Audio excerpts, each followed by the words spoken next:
My name is Hannah Curtis, and I'm about to tell you how my brother's new wife learned the hard way that assumptions can be dangerous, especially when they involve someone else's property. I never thought I'd be the type to call the police on family. But then again, I never thought my brother would marry someone who'd try to throw me out of my own house. The look on Vanessa's face when the officers examined my property deed, priceless. But I'm getting ahead of myself. Let me start from the beginning. Back when Lucas was still married to Claire and our family made sense. 10 years ago, if you'd told me I'd end up in a legal standoff with my brother's wife in my own living room, I would have laughed. Back then, Lucas and Claire seemed unbreakable. They'd been together since college, had 2 beautiful kids, and hosted Sunday dinners that made our parents beam with pride. I was the perpetual third wheel, but a welcome one. Claire never made me feel like an outsider, even though I was still single at 30 and showed no signs of changing that status. "Hannah, you're not just Lucas's sister," Claire told me once while we were preparing Thanksgiving dinner together. "You're my sister too, the one I got to choose." Those words meant everything to me. As an introvert who worked from home designing custom interiors for high-end clients, I didn't have many close relationships. Claire and the kids filled a void I hadn't even realized existed. Sophie, then 6, would curl up next to me on the couch while I sketched floor plans on my tablet. Ethan, barely 4, would build elaborate Lego cities and insist I help him design the most awesome house ever.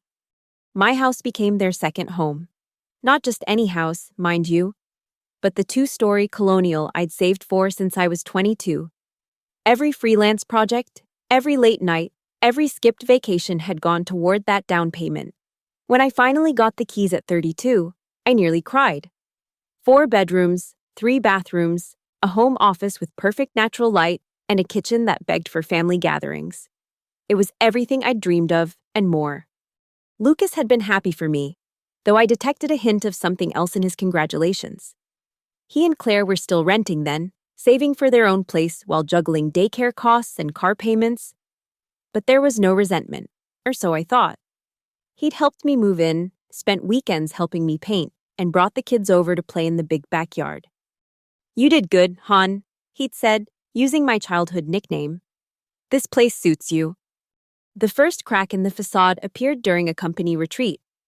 Lucas worked for a marketing firm that prided itself on its dynamic company culture, which apparently meant mandatory weekend getaways and team-building exercises.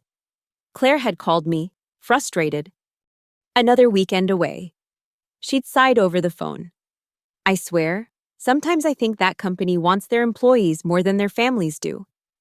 "Want me to take the kids?" I'd offered immediately. "We can have a movie marathon and make homemade pizzas." "You're a lifesaver, Hannah. I don't know what we'd do without you." If only I'd known that weekend would be the beginning of the end. Lucas came back from that retreat different, distracted. His phone was suddenly password protected, and he'd step outside to take calls. Claire noticed. Of course, she wasn't stupid, but she trusted him. Wanted to believe the late nights were really about a big campaign for a new client. The truth came out 6 months later in the most cliched way possible. Claire found credit card charges for a hotel room in the city on days Lucas was supposedly in meetings. The confrontation was brutal. I know because Claire called me at midnight, sobbing so hard I could barely understand her. "Her name is Vanessa," Claire choked out. "She's 24, Hannah. 24, she could be his student." I drove over immediately, found Claire surrounded by tissues and printed bank statements. The kids were asleep upstairs, blissfully unaware their world was imploding. We spent the night going through finances, text messages Lucas had forgotten to delete, and pieces of evidence that painted a picture of a 6-month affair with a sales representative from a partner company. "He met her at the retreat," Claire said, her voice hollow. "While I was home with his children, he was falling in love with someone else." Love? That's what Lucas called it when he finally came home the next morning to find me there with his wife. He actually had the audacity to look wounded when he saw us united against him. "You don't understand," he said, running his hands through his hair. "Vanessa and I, we have a connection. Claire, we've been growing apart for years." Growing apart? Claire's voice could have frozen hell. We have 2 children. Lucas, we have a life together. And you threw it away for what, a pretty young thing who laughs at your jokes. The divorce was swift and brutal.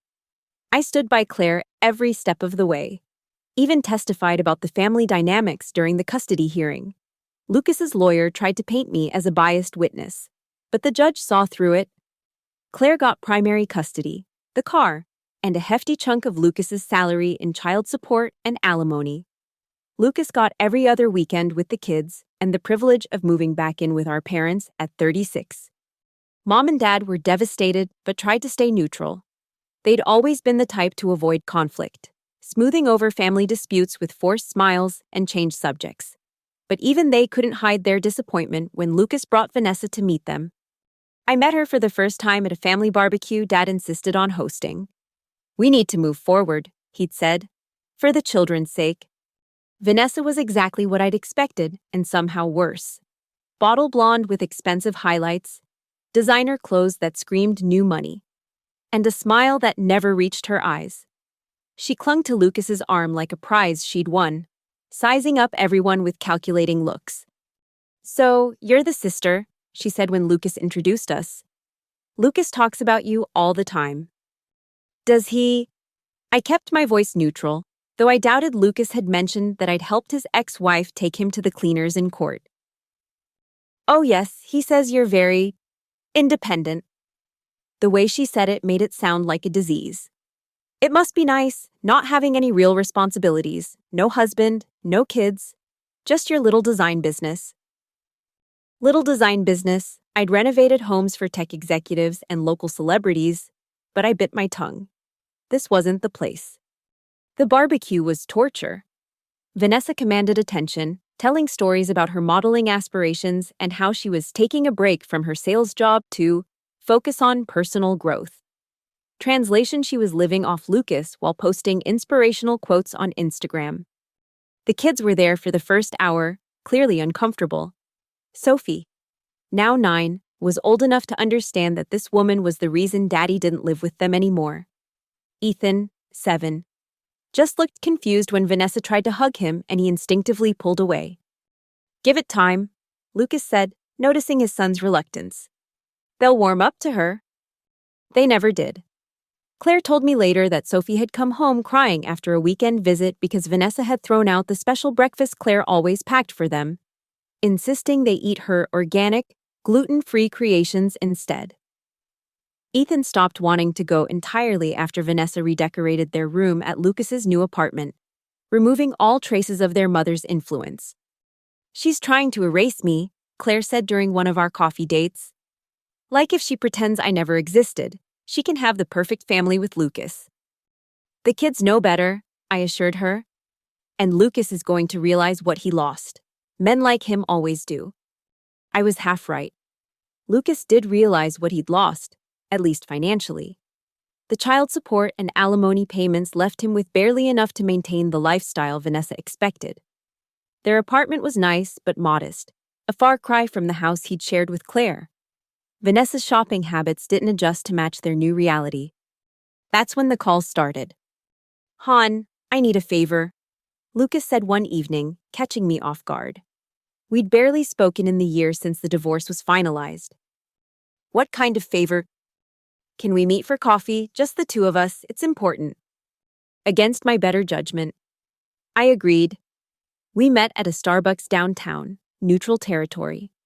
Lucas looked tired, older than his 36 years.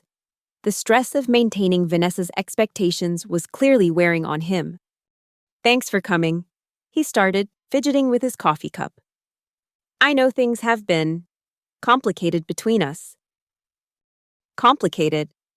I raised an eyebrow. "You cheated on Claire, broke up your family, and expected everyone to just accept it. I'd say complicated is an understatement." "I know I made mistakes." "Mistakes, Lucas. You destroyed your family for a woman who probably can't even spell mortgage, let alone help you pay one." His face flushed. "That's not fair. You don't know Vanessa like I do." "I know enough. What do you want, Lucas?" He took a deep breath. "We need a place to stay, just temporarily. The lease on our apartment is up, And with the market right now, you want to move in with me? I couldn't hide my disbelief. Are you insane? Just for a few months until we get back on our feet. Vanessa's been looking for work, and I'm up for a promotion. We just need some time. The answer is no. Hannah, please, we're family. Claire was family too. That didn't stop you from betraying her. This isn't about Claire. His voice rose, then he caught himself, looking around the coffee shop. Look, I know you're angry. You have every right to be, but I'm your brother. Doesn't that count for something? It used to. I stood up. Find somewhere else. Lucas, my home is not a hotel for you and your mistress. I thought that was the end of it. I should have known better. The phone calls started the next day. First, Lucas, leaving increasingly desperate voicemails. Then my mother. Her voice strained with the effort of staying neutral. Hannah, honey, I know you're upset with your brother, but he's in a difficult situation. A situation he created. Mom. That may be true, but we're family. We help each other. Where was this philosophy when he was destroying his family? Mom sighed. I'm not saying what he did was right, but two wrongs don't make a right. You have that big house all to yourself. Would it really be so terrible to help them for just a little while? The guilt trips continued for weeks. Dad called, using his disappointed voice that had worked on me since childhood. I thought we raised you better than this, Hannah. To hold grudges like this, it's not healthy. Even relatives I hadn't heard from in years suddenly had opinions about my selfishness. Aunt Martha called to remind me that family forgives, while Uncle Ray sent a long email about Christian charity that made me want to throw my laptop across the room. The pressure was relentless. Every family gathering became a battlefield. I'd arrived to find Lucas there, looking appropriately pitiful, while Vanessa played the supportive girlfriend, all wide eyes and gentle touches. We don't want to impose, Vanessa would say sweetly, loud enough for everyone to hear. Lucas just works so hard, and with the economy, but we'll figure something out. We always do. The manipulation was obvious to me, but seemed to work on everyone else. My parents looked at me with disappointment, like I was a monster for not opening my home to the brother who'd betrayed every value they'd taught us about marriage and commitment. The breaking point came during Mom's birthday dinner. I'd spent hours making her favorite lasagna, only to spend the entire meal being lectured about family responsibility. Lucas sat there, letting everyone fight his battle, while Vanessa occasionally dabbed at her eyes with a tissue. 3 months, I finally said, just to stop the madness. You can stay for 3 months, but there are rules. Lucas's face lit up like Christmas morning. Hannah, thank you. You won't regret this. I already do. You get the guest room. You don't touch anything else. You contribute to utilities and groceries. And the moment you overstay or break any rules, you're out. No arguments, no guilt trips. Understood.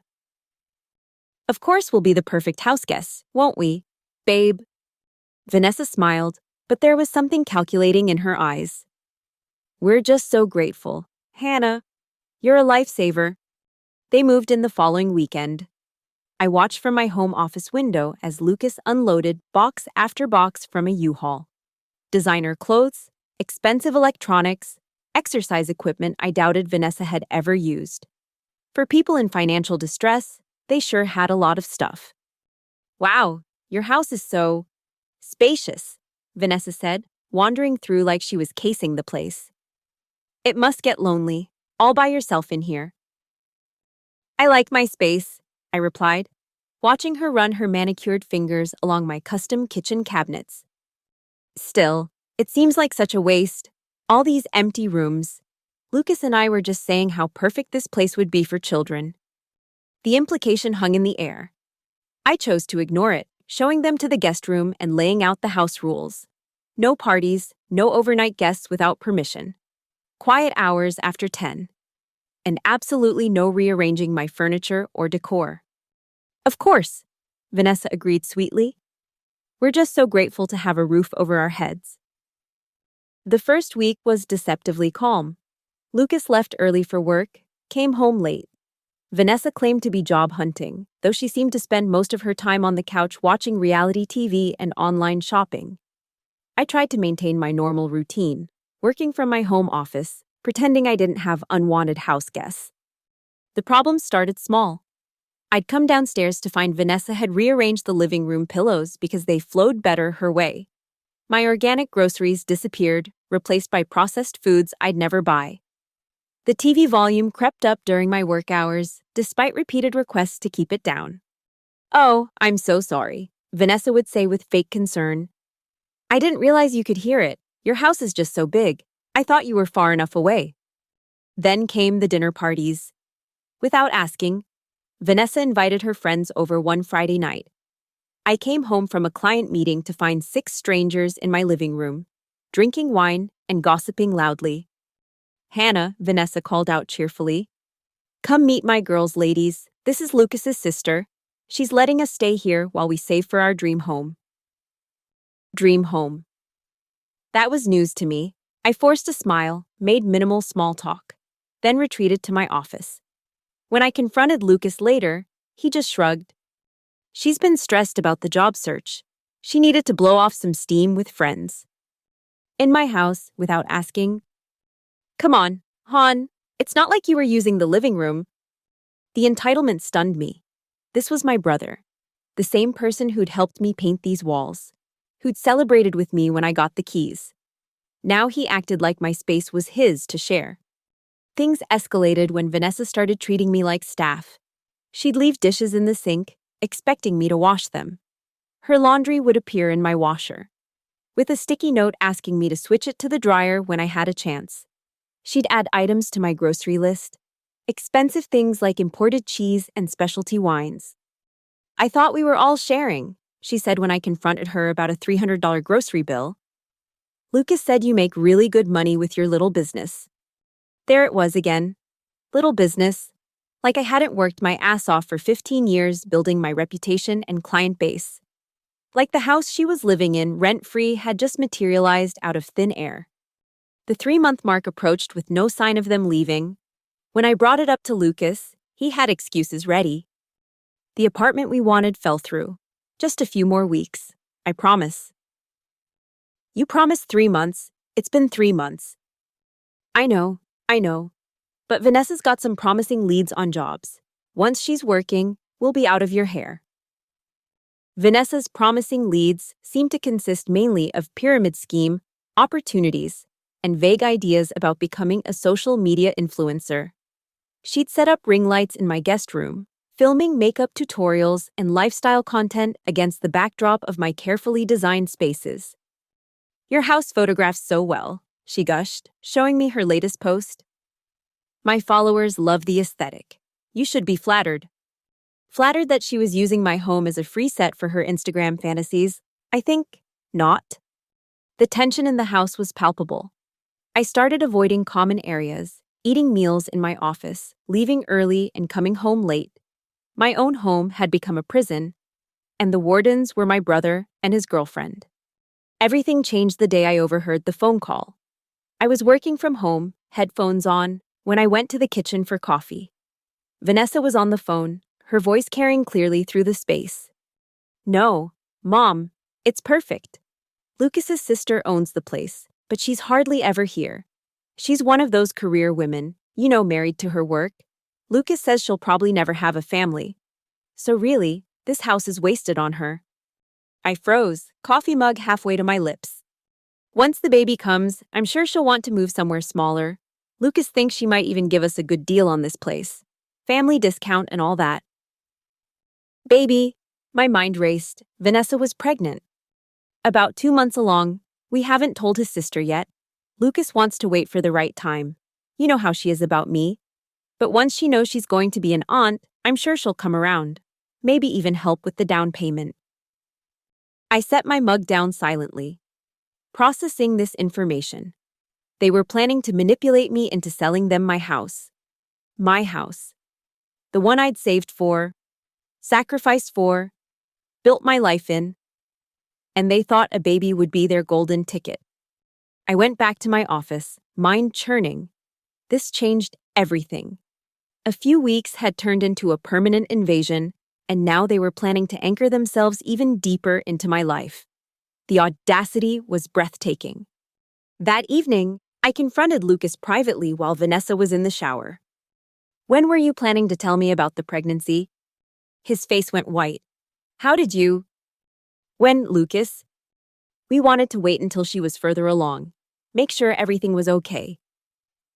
And then use it as leverage to stay longer, guilt me into selling you my house." "It's not like that." "Then what is it like? Explain to me how you accidentally got your girlfriend pregnant while mooching off your sister." He had the grace to look ashamed. "It wasn't planned. But Hannah, this could be a good thing.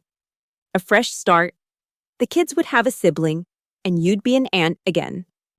I'm already an aunt to two wonderful children who you barely see because you're too busy playing house with your mistress." "Don't call her that." "What should I call her? The woman you destroyed your family for, the one who treats me like a servant in my own home." "You're being dramatic. She's not used to this situation."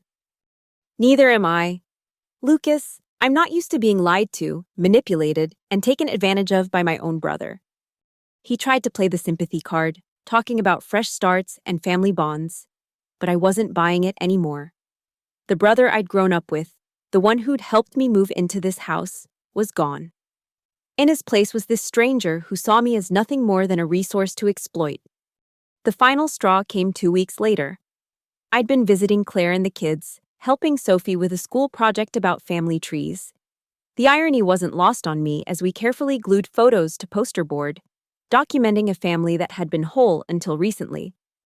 "Aunt Hannah," Sophie asked quietly, "why does Daddy live with that lady instead of us?"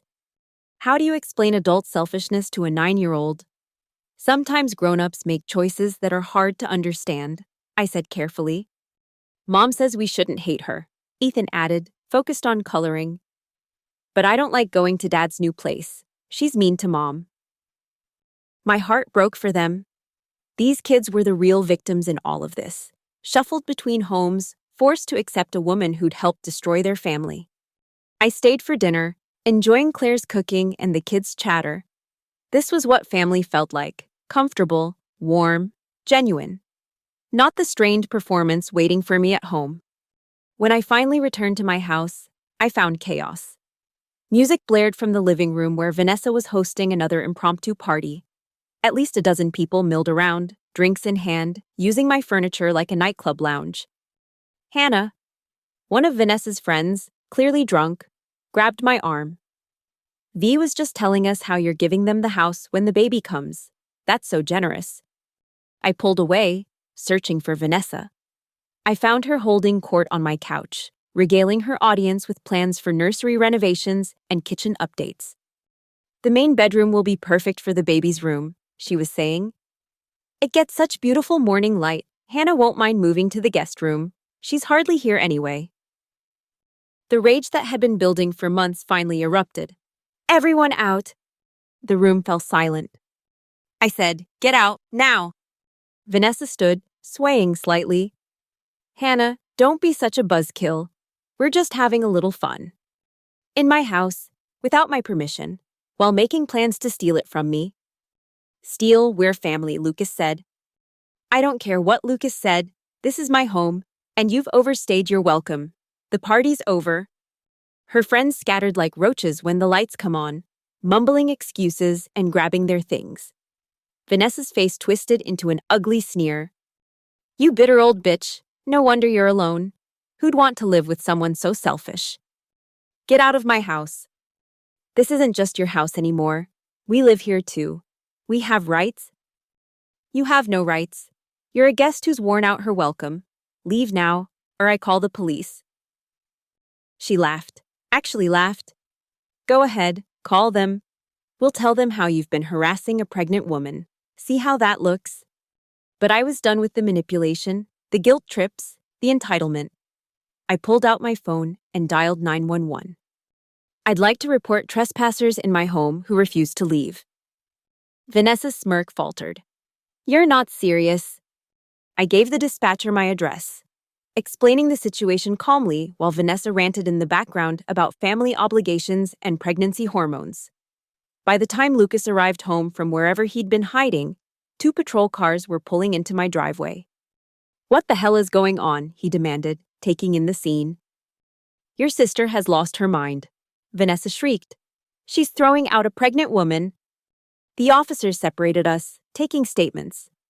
I presented my documentation, the deed, mortgage papers, utility bills, everything proving this was my house and mine alone.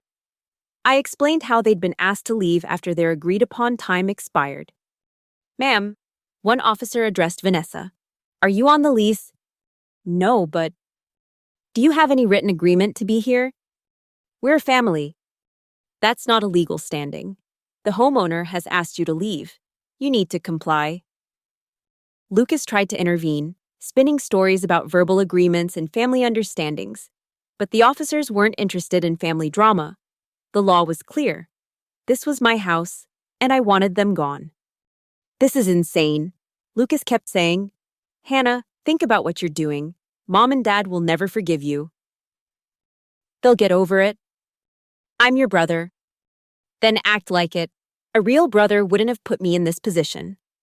The officers gave them an hour to pack essential belongings, warning they could arrange to collect the rest of their things with police supervision at a later date. I watched from my office window as they loaded garbage bags into Lucas's car, Vanessa sobbing dramatically for the neighbor's benefit. Before they left, Lucas tried one more time. "Where are we supposed to go?" "That's not my problem. Maybe Vanessa's Instagram followers have a couch you can crash on." "You're making a huge mistake. When that baby comes, that baby is your responsibility, not mine. Just like Sophie and Ethan are. Remember them, your actual children." He flinched but said nothing more. As their car pulled away, I felt a weight lift from my shoulders. My house was mine again. The aftermath was swift and predictable. My phone exploded with calls and texts from family members, each with opinions about my cruelty. I let them all go to voicemail, focusing instead on deep cleaning my house, reclaiming each room from the invasion. Mom showed up the next day, her face a mask of disappointment. "How could you, Hannah, a pregnant woman who was planning to steal my house?"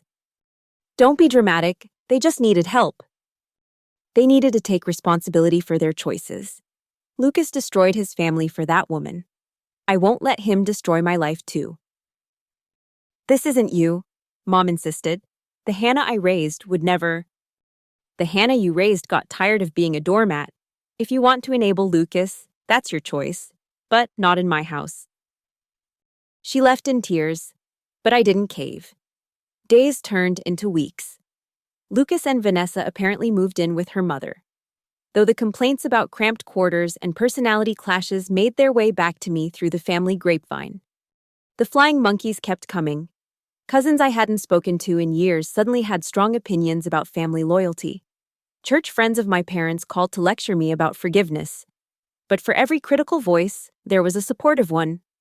Claire called to say she was proud of me. Several friends who'd watched the situation unfold congratulated me on finally standing up for myself. "I could never have done that," my colleague Rachel said over lunch. "The guilt would eat me alive." The guilt of what protecting my home, refusing to be used. When you put it that way. 3 months after the eviction, I got a call from Sophie. She was crying. "Aunt Hannah, I'm scared." My heart stopped. "What's wrong, sweetie? Where are you?" "At Dad's new place. The baby's coming, and Vanessa's really mean to us. She says we can't visit anymore after the baby's here." "Put your dad on the phone." Lucas sounded exhausted. "Hannah, I'm coming to get the kids. Have them ready." "You can't just..." "Watch me." I drove to their cramped apartment, finding Sophie and Ethan huddled on the front steps with overnight bags. Through the window, I could see Vanessa gesticulating wildly while Lucas tried to calm her. "She said we're not really Dad's family anymore," Ethan whispered as I buckled him into my car. "She said the new baby is his real family now." I bit back the rage and focused on getting them safely to Claire's house. Later, Claire told me this was the push she needed to revisit the custody arrangement. Lucas's choice to prioritize Vanessa over his children would cost him more than he'd imagined. The baby arrived 2 weeks later. A boy they named Ashton. The social media posts were immediate and nauseating. Vanessa posing with professional newborn photos, hashtags about blessed and perfect family, and new beginnings. Notably absent were any photos with Sophie and Ethan. According to Claire, they hadn't even been invited to meet their half-brother. Vanessa had gotten her wish. She'd erased Lucas's first family entirely. "Do you ever regret it?" Mom asked during one of our stilted phone calls. "Throwing them out like that?" "Do you ever regret enabling Lucas?" I countered. "Choosing his comfort over his children's well-being." She had no answer for that. 6 months later, karma came calling. I was at a client meeting when my phone buzzed with texts from various family members. Lucas had been laid off. The promotion he'd been counting on had gone to someone else, someone who hadn't been distracted by personal drama and new baby exhaustion. Without his income and with a new baby to support, their financial situation became dire.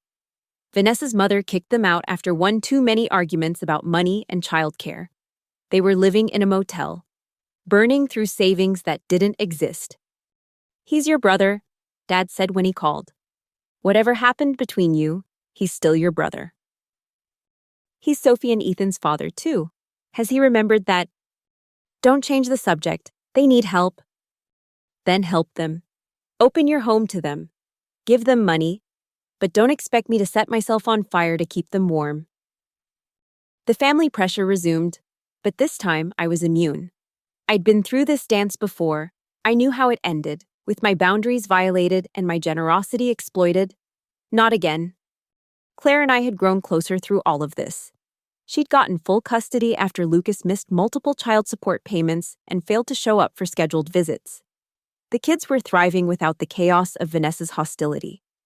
"I feel guilty sometimes," Claire admitted one evening while we watched the kids play in my backyard. "Like I should feel sorry for him.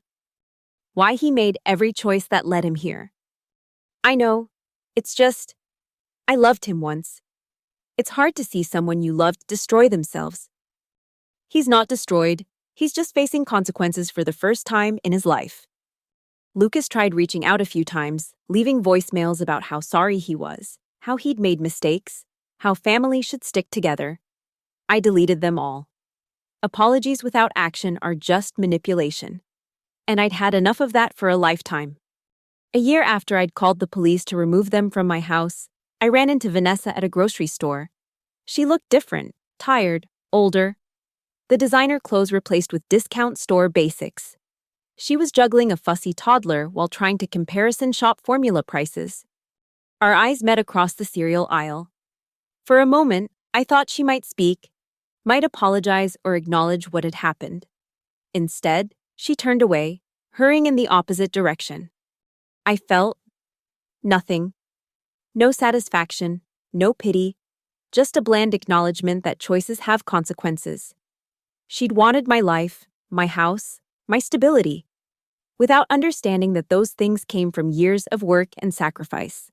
She'd thought she could take shortcuts through manipulation and lies. Was that her? Claire asked when I told her about the encounter. She'd never actually met Vanessa face to face, knowing her only as the woman who'd destroyed her marriage. "Yeah, with the baby." How did that feel? I considered the question. Like seeing a stranger, someone who once tried to rob me but failed. "That's basically what happened, isn't it?" It was. They'd tried to steal not just my house, but my peace of mind, my family relationships, my sense of self. They'd almost succeeded, too, riding on waves of guilt and obligation. The house felt more mine than ever now. I'd redecorated the guest room, turning it into a craft space for when Sophie and Ethan visited. We made it a tradition, Friday nights at Aunt Hannah's, homemade pizza, and movies, just like the old days, but without the shadow of their father's betrayal hanging over us. "Aunt Hannah," Sophie said one of those evenings, "I'm glad you didn't let Dad and Vanessa take your house." "Me too, sweetheart. Mom says you were brave, that it's hard to say no to family." "Your mom's right. It is hard, but sometimes saying no is the bravest thing you can do. Will Dad ever come back? I looked at this wise, wounded child and chose honesty. I don't know. That's up to him. But whatever happens, you have people who love you and will always put you first. That's what real family does.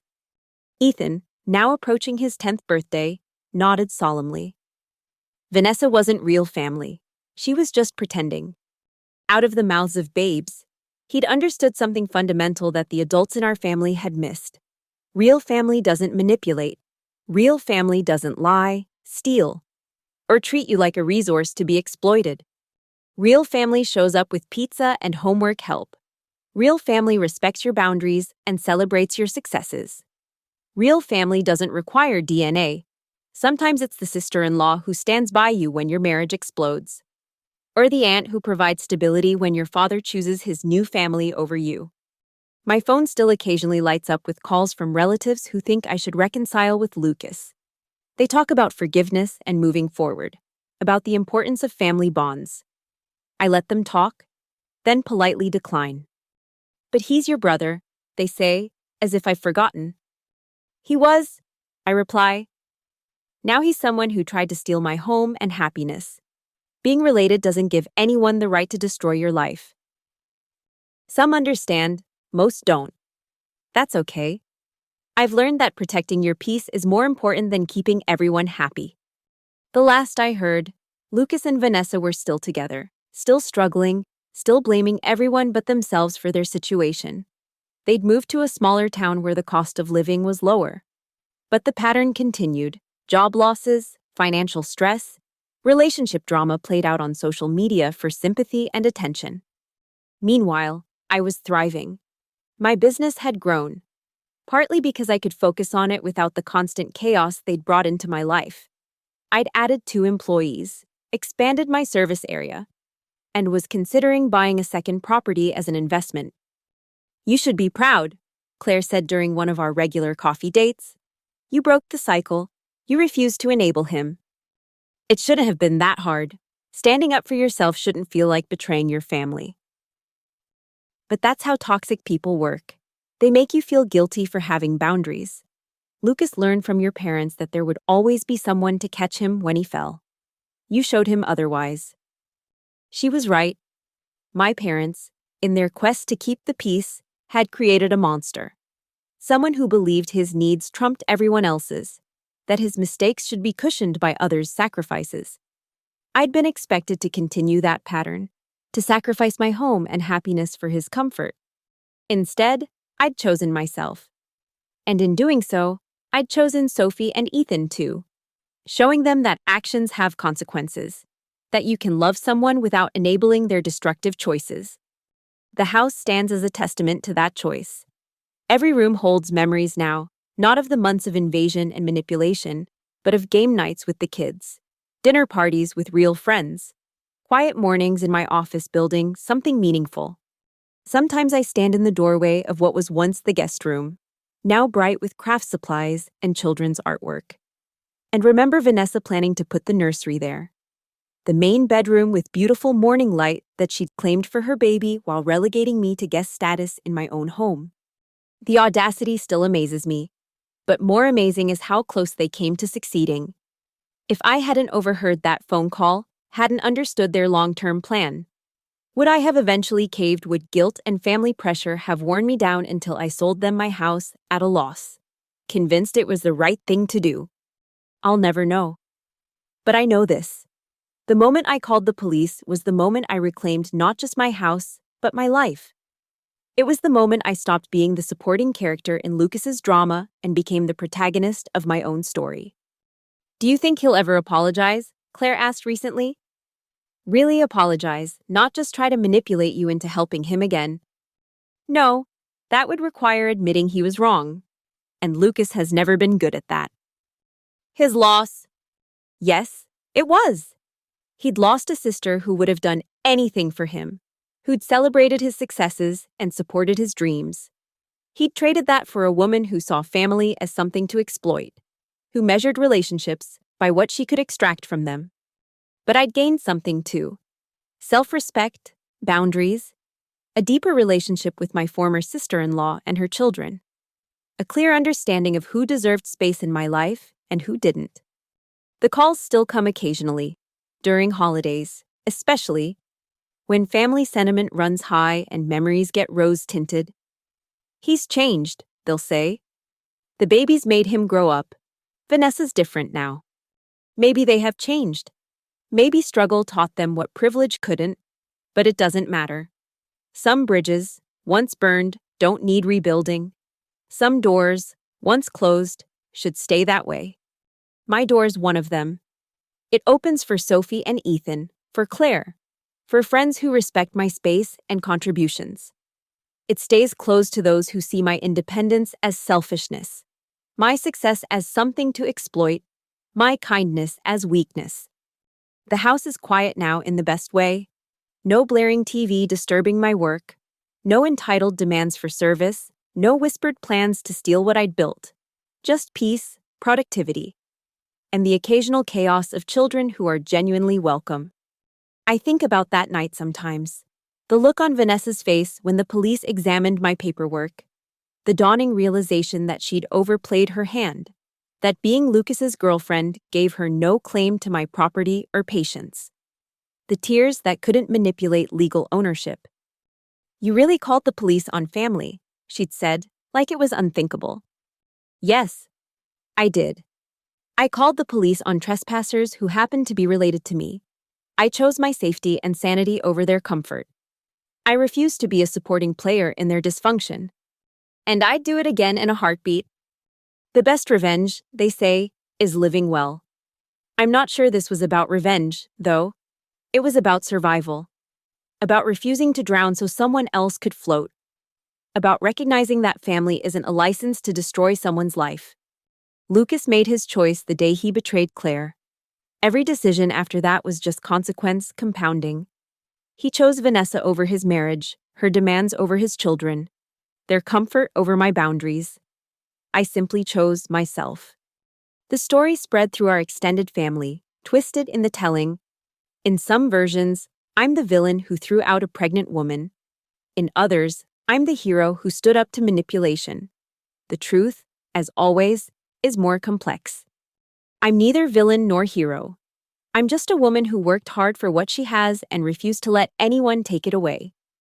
A sister who loved her brother until he proved that love meant nothing to him but leverage.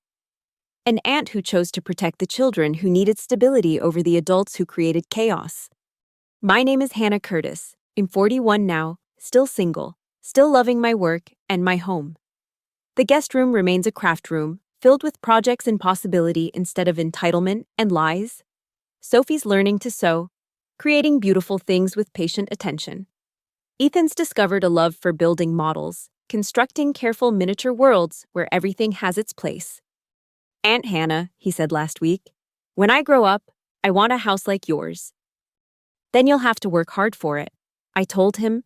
"Save your money, make good choices, and don't let anyone tell you that your dreams are too big." Will you help me? Every step of the way. That's what real family does. We build each other up instead of tearing each other down.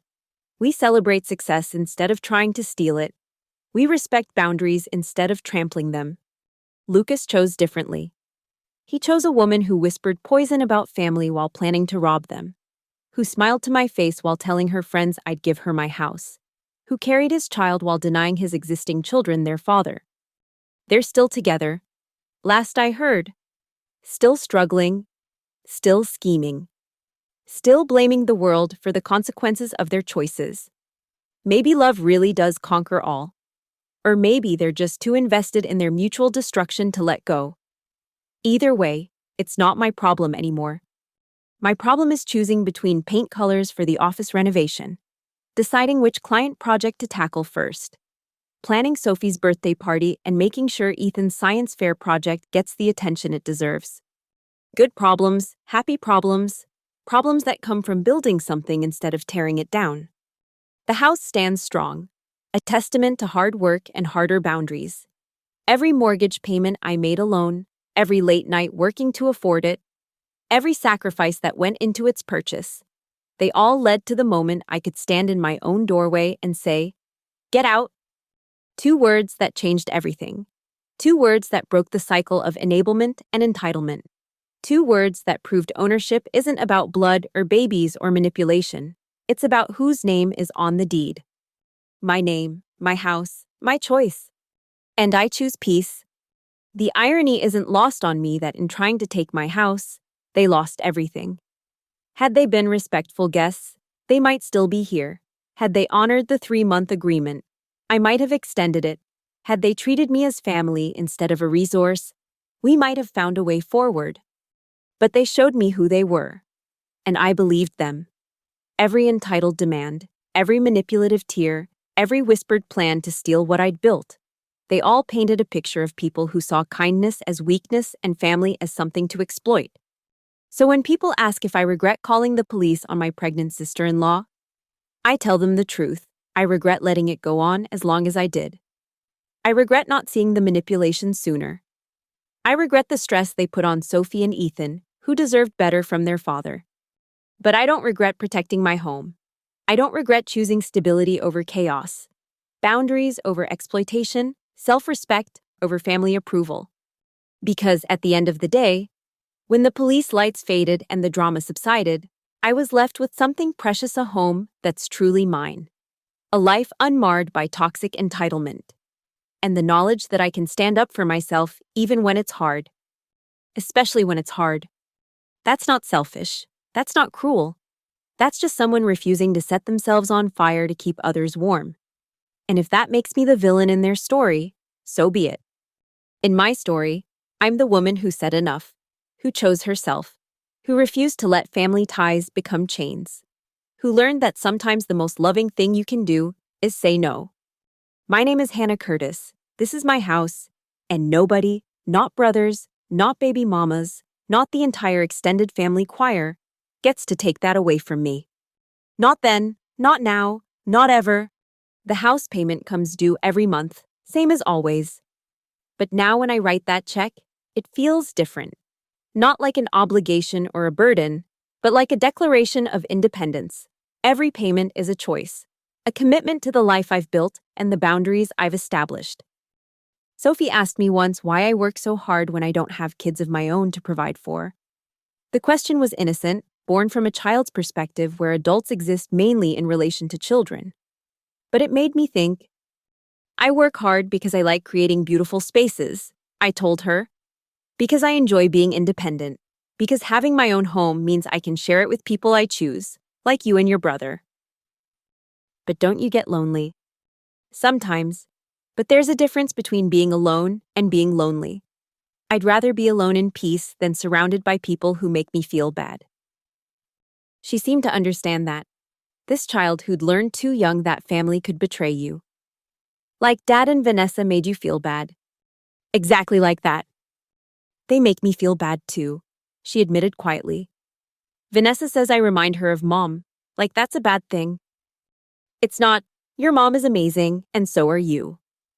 These are the conversations that matter. Not the guilt trips from relatives who think DNA trumps dignity. But the quiet moments where children learn that they deserve respect, that boundaries are healthy, that love shouldn't come with manipulation attached. I've become something of a cautionary tale in our extended family. Cousins whisper about what happened with Hannah when their own relatives overstay welcomes. My story has become shorthand for what happens when you push too far, take too much, assume too much. Good. Let them whisper. Let them remember that kindness has limits. That family isn't a free pass to destroy someone's life. Let them think twice before showing up with sob stories and entitlement. A few months ago, my old college roommate called with her own family drama.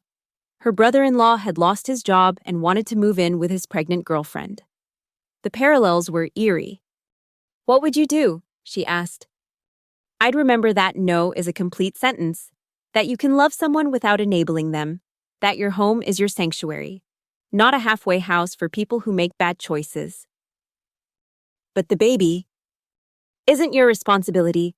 Having a baby doesn't entitle anyone to your space, your money, or your peace of mind. She ended up saying no. Her family reacted predictably, but she held firm. Later, she called to thank me. "You gave me permission to protect myself," she said, "to choose my own well-being over someone else's comfort. You always had that permission. You just needed to remember it." That's what Lucas and Vanessa took from me temporarily, the knowledge that I had the right to say no. They buried it under guilt and obligation, family pressure, and societal expectations. But rights don't disappear just because someone tries to convince you they don't exist. The right to my own space, the right to peace in my home, the right to decide who stays and who goes, the right to protect what I've worked for from people who destroy it without a second thought. These aren't selfish rights. They're human rights. And enforcing them isn't cruel. It's necessary. I still design houses for other people, creating dream spaces where families can grow and thrive. But I do it with new understanding now. Every client who talks about their home as their sanctuary. I get it. Every person who mentions keeping toxic relatives at bay. I understand. Home isn't just where the heart is, it's where you should feel safe, respected, valued. It's the space you've earned through work and sacrifice. The walls that protect you from those who'd harm you, even if they share your DNA. Especially if they share your DNA, sometimes because family knows exactly which buttons to push, which guilt to leverage, which obligations to exploit. They know your weak spots because they helped create them. But weakness can become strength when you recognize it. The guilt that once would have made me cave became the anger that helped me stand firm. The obligation I'd felt toward Lucas transformed into obligation toward myself and the children he'd abandoned. Claire and I joke sometimes about our strange family dynamic. I got the kids and the sister in the divorce, she'll say. Lucas got exactly what he deserved. We both did, I remind her. We got free from someone who didn't value us. "Do you think he's happy?" she asked once, genuinely curious rather than bitter. "I think he's getting exactly what he chose. Whether that makes him happy or not isn't my concern anymore." And it truly isn't. Lucas made his bed with expensive sheets he couldn't afford, and now he has to lie in it. Whether that bed is in a mansion or a motel isn't my problem. He's not my responsibility anymore, if he ever really was. The freedom in that realization is intoxicating. No more late-night panic attacks about family obligations. No more guilt over having more than others. No more apologizing for success or minimizing achievements to make others feel better about their failures. My house stands as proof of what's possible when you focus on building instead of destroying. Every room tells a story of choice. The choice to work hard, to save money, to invest in something permanent. But mostly, the choice to value myself enough to protect what I've built. Aunt Hannah's house has become a refuge for Sophie and Ethan. A place where they're always welcome, but never obligated. They have their own keys now, for emergencies and after-school study sessions. The trust is implicit and earned, unlike their father's broken promises. "You know," Ethan said recently, helping me organize the garage. "I used to think Dad would come back, that he'd remember us and come home. And now I know home isn't where Dad is, it's where people actually want us around." Wisdom from a 10-year-old that some adults never grasp. Home is where you're valued, not tolerated. Where you're welcomed, not manipulated. Where love comes without strings attached, not tangled in expectations and exploitation.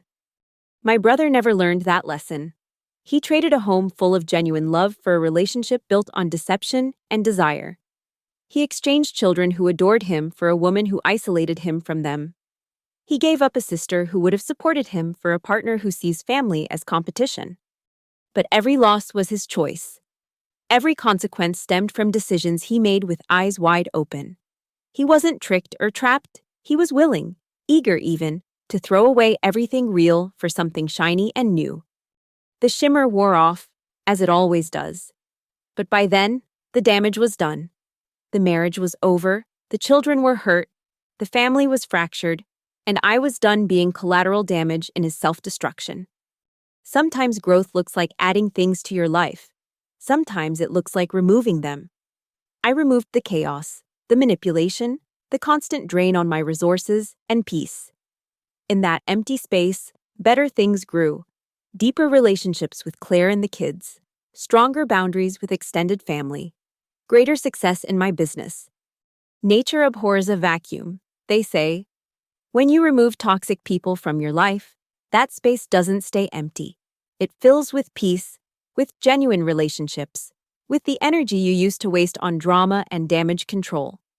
My guest room stays a craft room now, bright with possibility instead of dark with resentment. Every project completed there, every moment of creative joy, is a reminder that I chose correctly. That protecting my space was worth the family fallout, worth the gossip and guilt trips.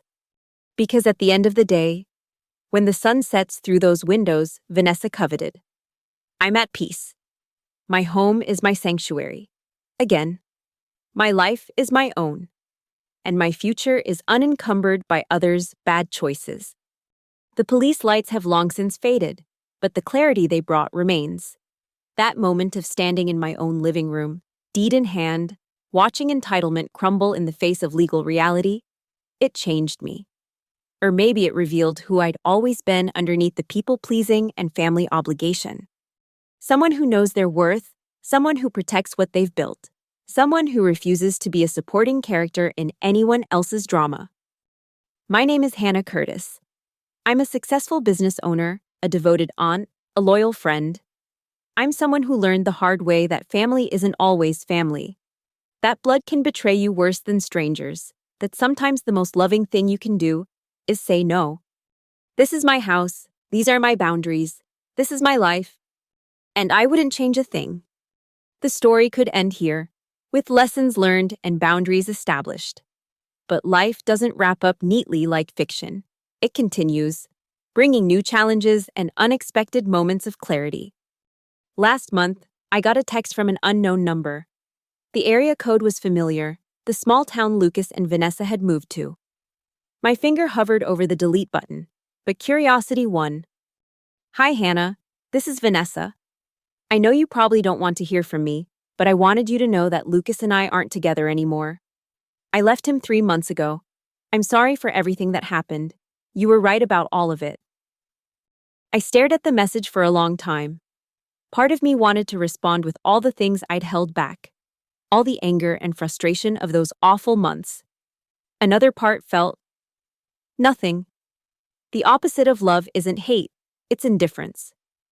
And I realized I'd reached that point. I deleted the message without responding. Whether their relationship had imploded was none of my business. Whether Vanessa had learned anything from the experience wasn't my concern. She'd made her choices, and now she lived with them. But I did wonder about Ashton, the baby who'd been the excuse for so much manipulation. Another child growing up in the wreckage of adult selfishness, another innocent victim of choices he hadn't made. Would Lucas disappear from his life too? The way he'd gradually faded from Sophie and Ethan's history has a way of repeating itself, especially when people don't learn from it. Claire heard through the grapevine that Lucas was living with a coworker now, already in another relationship before the ink was dry on whatever separation agreement he'd made with Vanessa. The pattern continuing, the lesson unlearned. He called the kids last week, Claire told me over coffee. First time in 2 months, made promises about summer visits he won't keep. How did they handle it? Better than I expected. Sophie told him she had plans already. Ethan asked if he was bringing another new mom with him. Ouch. Kids see everything, even when we think we're protecting them. They know who shows up and who doesn't. And I do show up. Every school play, every soccer game, every science fair. I'm there with my camera and my enthusiasm, filling the space their father left empty, not out of obligation, but out of love. Real love. The kind that puts their needs first, that celebrates their victories and comforts their defeats. Aunt Hannah, Sophie said after her recent piano recital, I'm glad you're my aunt. Me too, sweetheart. Even though Dad makes you sad. I considered my answer carefully.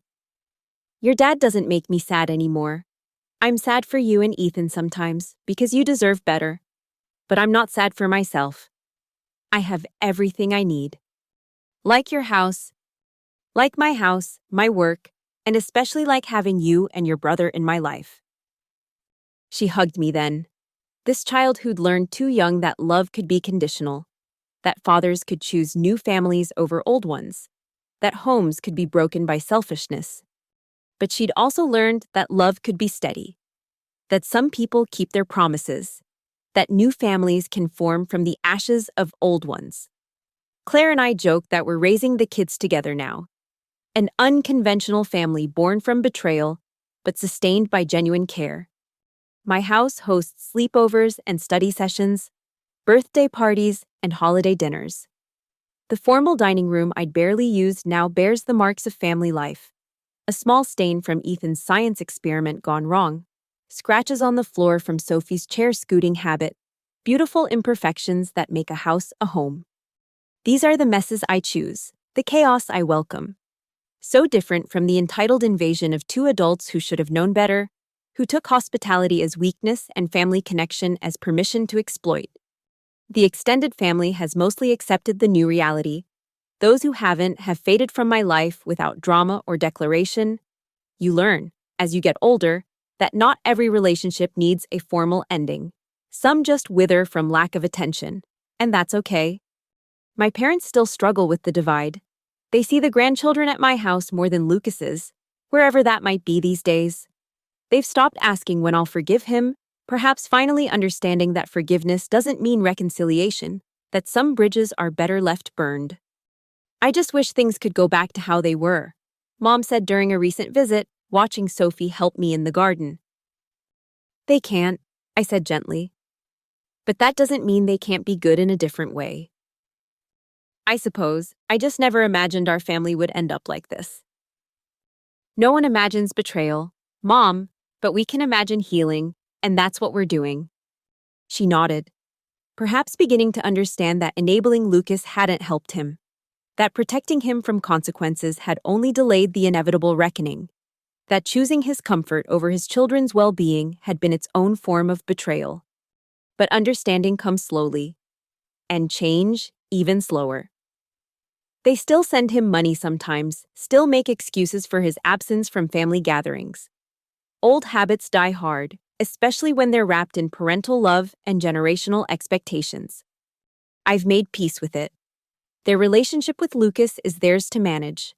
Mine is non-existent, and I intend to keep it that way. Not out of spite or anger anymore, but out of simple self-preservation. Some people are toxic, and sharing DNA doesn't make them less so. The house continues to be my sanctuary.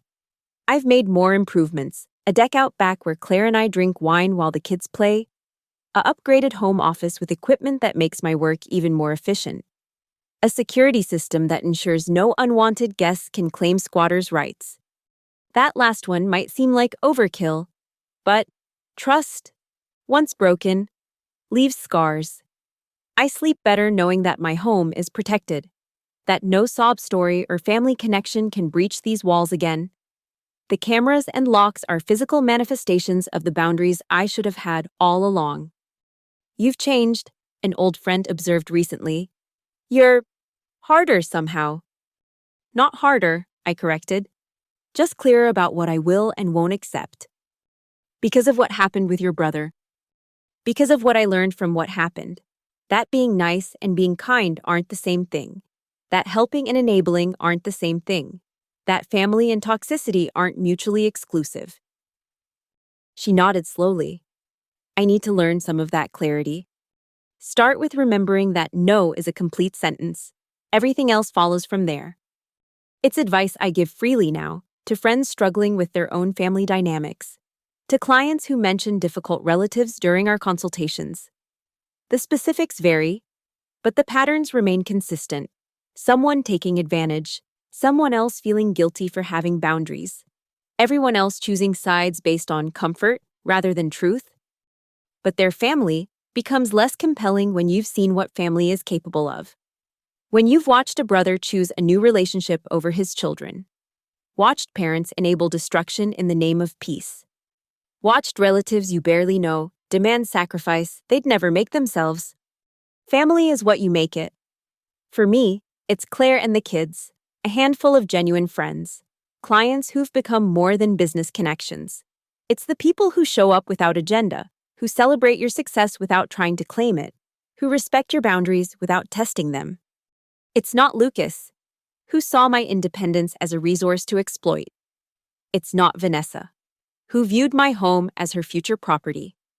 It's not the relatives who think DNA comes with unlimited access to your life and belongings. The craft room stays busy now. Sophie's working on a quilt for her bed, each square carefully chosen and stitched. Ethan's building increasingly complex models, his attention to detail remarkable for his age. Sometimes I work on my own projects while they create comfortable silence broken only by questions and observations. "Aunt Hannah," Ethan asked during one of these sessions, "why did Dad think he could have your house?" I set down my work, considering how to explain adult entitlement to a child. Sometimes people convince themselves they deserve things they haven't earned. They think wanting something is the same as deserving it. But that's not how it works. No, it's not. You have to work for what you want, save for it, make good choices to get it. Your dad forgot that somewhere along the way. "I won't forget," he said solemnly. "I'm going to earn my own house someday." "I know you will, and I'll be proud of you when you do." "Will you help me decorate it?" "If you want me to, but by then, you might have your own ideas about how you want things to look." "Maybe, but I'll still want your help. Family helps each other, right?" "The good kind does." I agreed. The kind that helps without taking over, supports without controlling, loves without conditions. He nodded and went back to his model, satisfied with the answer. Such simple wisdom from someone so young. Family helps each other. But help isn't a one-way street.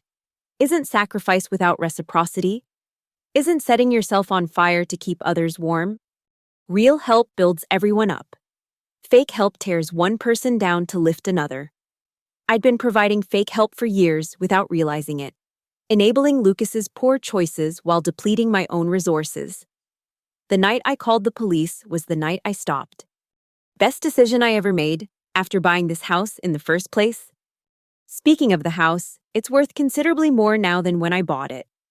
The neighborhood has developed, property values have risen, and my careful maintenance has paid off. Sometimes I calculate what I would have lost if I'd given in to Lucas and Vanessa's manipulation, not just money, but equity, security, future potential. You could sell and upgrade. My financial advisor suggested during our annual review, take advantage of the market, get something even bigger.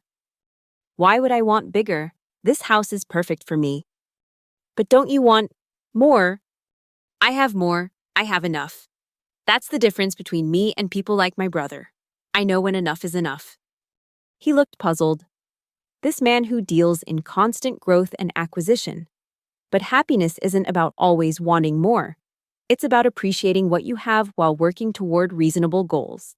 It's about building something sustainable rather than chasing every shiny possibility. My house is enough. My business is enough. My chosen family is enough. The peace I've found is more than enough. It's abundant. Lucas never learned that lesson. He had a good wife, beautiful children, a stable life, but it wasn't enough. He wanted younger, prettier, more exciting. He got it, briefly, and lost everything substantial in the process. Now he cycles through relationships and living situations, always chasing the next thing that will make him happy. Never realizing happiness isn't found in the next thing, but in appreciating what you already have. I feel sorry for him sometimes. In the abstract way, you feel sorry for anyone who sabotages their own life. But pity doesn't mean reopening doors that need to stay closed. Understanding someone's pain doesn't obligate you to absorb it. "Do you think he thinks about us?" Sophie asked recently, looking through old photo albums at my house. "I don't know, sweetheart. I hope so." "I don't," she said firmly. "If he thinks about us and still doesn't visit, that's worse than forgetting." Brutal truth from a preteen who's learned that actions matter more than intentions. Her father might think about them, might even love them in his limited way. But love without action is just a feeling, and feelings don't raise children or maintain relationships. I love these kids actively, presently, consistently. Not because I have to. Aunt isn't a role that comes with legal obligations, but because I choose to. Every day, I choose to be part of their lives, to provide stability where their father provides chaos, to show up when he disappears. The craft room is testament to that choice. What could have been Vanessa's nursery is instead a space where real children create real memories, where trust is built slowly through small moments rather than destroyed quickly through grand betrayals. I'm glad you said no to Dad. Sophie said that day with the photo albums. I'm glad you kept your house for us. It's not just for you, I corrected gently. It's for me too. But I'm glad you feel welcome here. More welcome than at Dad's places, she muttered, then looked guilty. Is that bad to say? It's honest, and honesty is never bad, even when it's uncomfortable. She hugged me then. This child who's learning that love isn't about blood or obligation, but about choice and consistency. Who knows that Aunt Hannah's house will always be open to her? Not because I have to, but because I want to. That's the difference between real family and the performance of family. Real family shows up because they choose to, not because they're guilt-tripped into it. Real family respects your boundaries because they value your well-being, not because they're forced to by legal documents. Real family doesn't try to steal your house while claiming to love you. The irony of it all still strikes me sometimes. They wanted my house so badly they destroyed any chance of being welcome in it. They schemed and manipulated and lied, all for the chance to claim what I'd built. And in doing so, they ensured they'd never step foot inside again. A house is just walls and roof until you make it a home. They saw the walls and roof, the square footage, and market value. They never saw the home, the peace I'd cultivated, the independence I'd cherished, the sanctuary I'd created. Even if they'd succeeded in their scheme, they would have failed. You can't steal a home by taking someone's house. You can't create happiness by destroying someone else's. You can't build a life on a foundation of lies and manipulation. They would have had the building, but not the feeling, the address, but not the atmosphere, the property, but not the peace. Instead, they have nothing. No house, no home, no family who trusts them. Just the consequences of choices made in greed and selfishness, playing out in cramped apartments and broken relationships. Meanwhile, I have everything, not because I'm special or lucky, but because I worked for it, protected it, and refused to let anyone take it away. Because I chose myself when everyone else demanded I choose them. My name is Hannah Curtis. I'm 41 years old, single by choice, successful by effort, and happy by decision. I own a house that's more than a house. It's a symbol of everything I've overcome and everything I've protected. The guest room remains a craft room, bright with possibility and children's laughter. The formal dining room bears the scars of family dinners that matter. The home office showcases awards from clients who value my work as much as I value theirs. Every room tells a story of boundaries held, manipulation rejected, and self-worth recognized. Every wall stands as testament to the night I said, enough, and meant it. Some might say I'm bitter, that I'm holding a grudge, that family should forgive and forget, should sacrifice and support unconditionally. Those people have never had someone they trust try to steal their life from under them. They've never watched entitlement dress itself up as family love, never seen manipulation masquerade as pregnancy hormones, never had their kindness weaponized against them. Or maybe they have, and they made different choices. Choices that left them depleted and resentful, houses gone and boundaries shattered. Choices that taught the takers that taking works, that guilt is stronger than justice. That family means never having to respect someone's no. I made a different choice. I chose justice over guilt, boundaries over blood, peace over people-pleasing. I chose to believe that family means more, not less, that it means respecting each other enough to not take advantage, loving each other enough to not manipulate, valuing each other enough to not steal. That's the family I have now with Claire and the kids, built on mutual respect rather than obligation, sustained by genuine affection rather than guilt, strengthened by honesty rather than manipulation. It's smaller than the extended family I lost, but it's real. It's quieter than the chaos Lucas and Vanessa brought, but it's peaceful. It's unconventional by traditional standards, but it works. My house stands as proof that sometimes the best thing you can do for yourself is say no. That protecting what you've built isn't selfish but necessary. That choosing yourself isn't cruel but crucial. The door remains closed to those who'd abuse my trust. It stands open to those who honor it. The difference is clear to me now in a way it wasn't before. The difference between taking and receiving, between demanding and accepting, between family as entitlement and family as choice. I choose wisely now, and my choices have made all the difference. The story continues, day by day, choice by choice. Sophie's getting ready for high school, nervous but excited. Ethan's discovered a passion for architecture, spending hours studying buildings and asking endless questions about my work. Claire's dating again, cautiously, with someone who understands her priorities and respects her history. He asked about meeting the kids, she told me recently. But he said he understands,